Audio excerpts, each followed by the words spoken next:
Making this video now mainly just because I'm feeling it. I've been watching,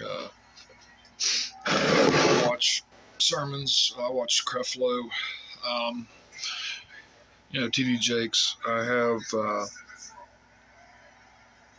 giving my life over to God, and I'm trying my best to live His word and stay on the path of righteousness, not to, stray towards any type of evil or ignorance. And like the first thing about all of that is, I guess, got to make sure that you show respect to yourself. If you don't respect yourself, you're not going to respect anybody else. At least from my experience. All the times when I felt like I was less than or hopeless, especially in active addiction, there was no telling me anything. Couldn't change my mind. Whatever I thought, and that's just what it was. I got a cigarette. I need to quit smoking too. But faith. Faith has been the one thing that's gotten me through a lot in my life. If it wasn't for God, His power, me getting involved with the Word and actually reading the Word, understanding it, I don't think I'd be alive right now. Actually, I can guarantee you I would not be alive if it was not for God, not for the Word. It's funny how He had to sit me down in prison twice, multiple times in jail as well. And it was always the Bible. That was the book that I ended up getting. First time I read through the whole New Testament was I was in prison in 2011. And then Psalms and Proverbs, I'd read those as well. Those are two of the main ones that have really stuck with me, especially Psalms. There's a lot of good verses in there as far as dealing with any and everything you could think of in life. But respecting yourself is going to be the main thing that's going to help you be able to respect others and make decisions that are best, not only for you, but also for your family, those involved in your life, and in your marriage. Okay, if you have a significant other, somebody you love, if you just have a girlfriend or boyfriend, whatever, we're supposed to get married before we have sex. Supposed to make sure that you are with that person on every level.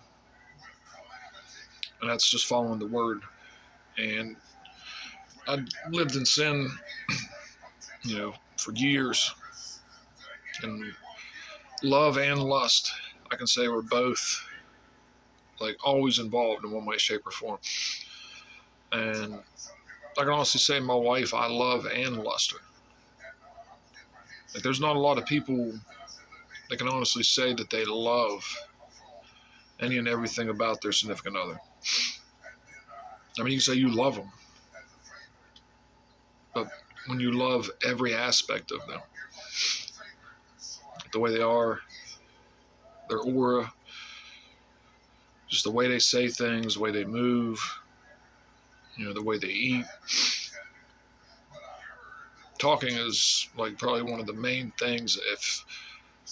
If you don't love just having communication with your significant other, it's not going to work. I think one of the main things, they say happy wife, happy life. That's true. But no, if there's not a strong sexual connection as well, it ain't going to go nowhere. I thank God every day for my wife. He blessed me. Every and anything I could even possibly think of that I would want in my wife, she has.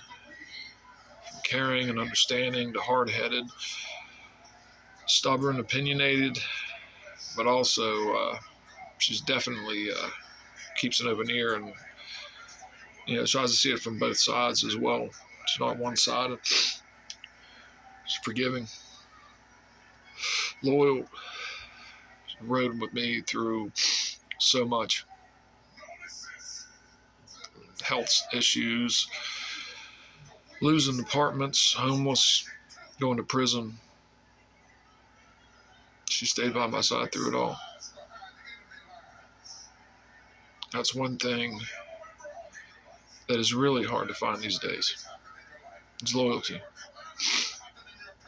I thank God for, I know this might seem like I'm just going on to just a rambling about whatever. No. God has given me everything that I've asked for, and then some. Things that I knew that I needed, I didn't even know until I got. It was His hand extended out and giving it to me. Now, regardless if you believe or not, God is real. His power is real. His love. I have had an awakening in one way, shape, or form every day for the last couple weeks now. I made a joke while I was riding in the car. I picked my wife up from work, and I was just making a joke in my head to God, just about, yeah, pity me, shed a tear because of, what all I've been through, whatever. I just jokingly was like, yeah, you shed a tear for me. As soon as I said that, and we weren't under no overpass, there wasn't nothing. One solid drop of water slammed onto the car right in front of me as soon as I said that. Now, if you don't have faith for that to happen, there's no clouds.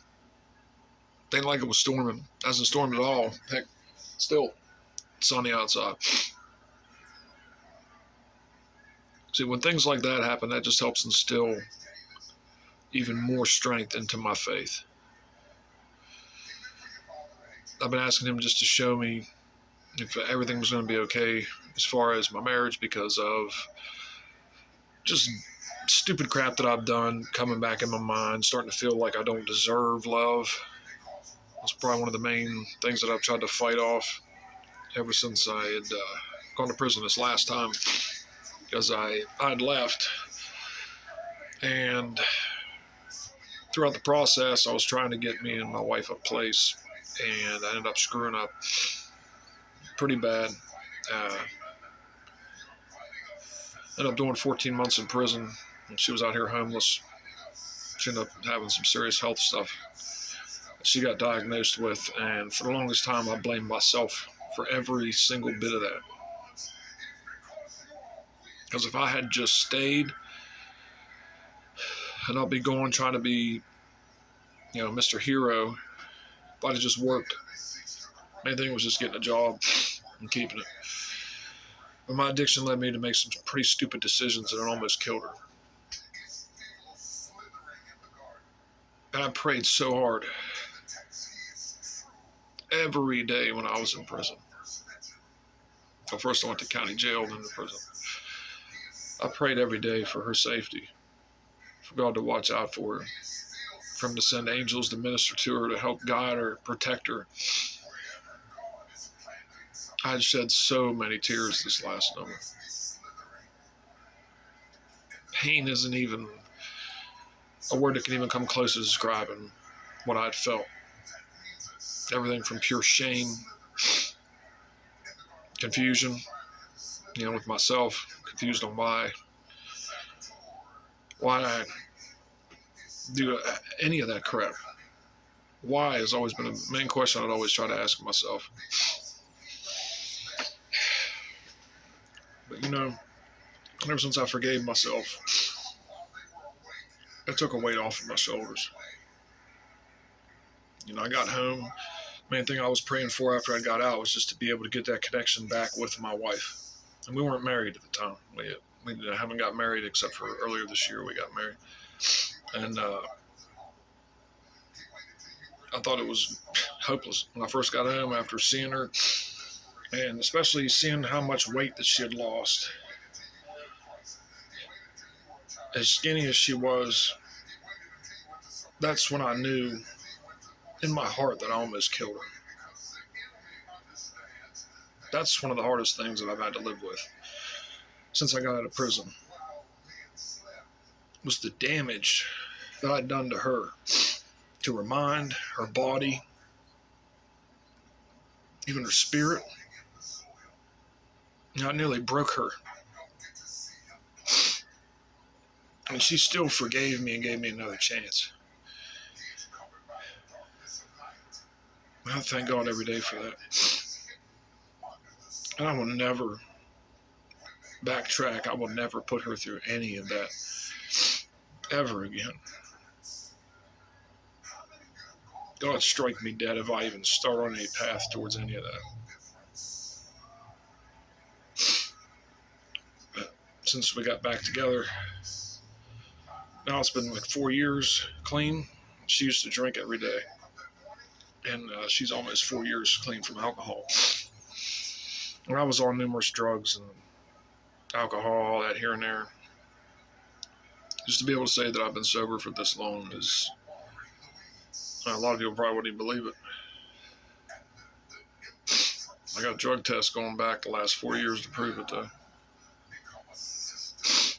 Now, it's the main thing I'm praying that we can get our girls back, working on getting a house. We're just going to have them come up, here and there, however they want to do it. It's going to be at their pace. If they want to come stay with us, weekends or just here and there. That being a father, not being in my daughter's lives for so long, that right there is just as hard on me as what I put my wife through. That's what my girls have gone through. It's been a blessing that they've been at my mom and dad's. If they had gone into the system, been with adopted parents, I would have done snapped out. Scared. Worried about their safety. If they're with some idiots. My wife had been through a lot as a child.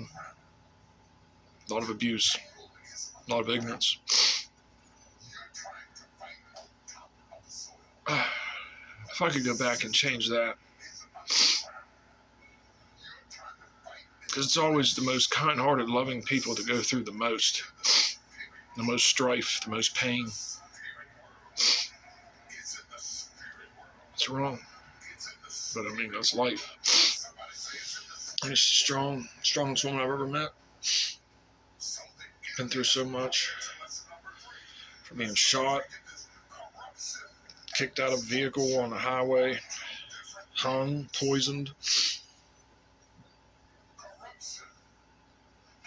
She survived all of that. She pushed through it.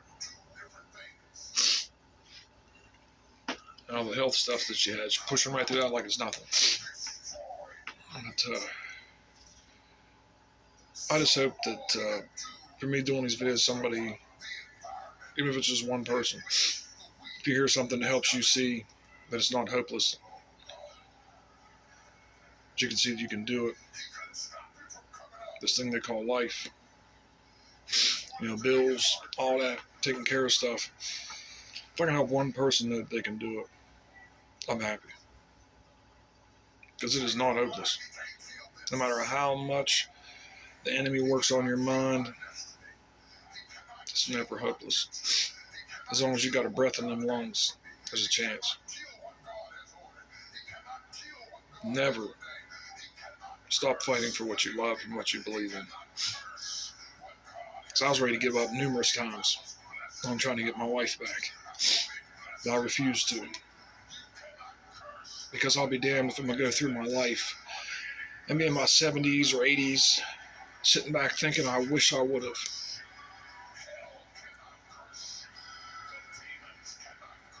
So I could not have anything better as far as my marriage. Granted, we're in an apartment right now. We're trying to get a place. We're kind of struggling, but to be able to do it with her, I would rather struggle with her every day than be able to live easy, sit back, relax, and have millions of dollars. Money means nothing. As long as I have her love, that's what I need in this world. And I hope she knows that. But, God bless all you guys. I hope this helps one of you. You guys have a good one.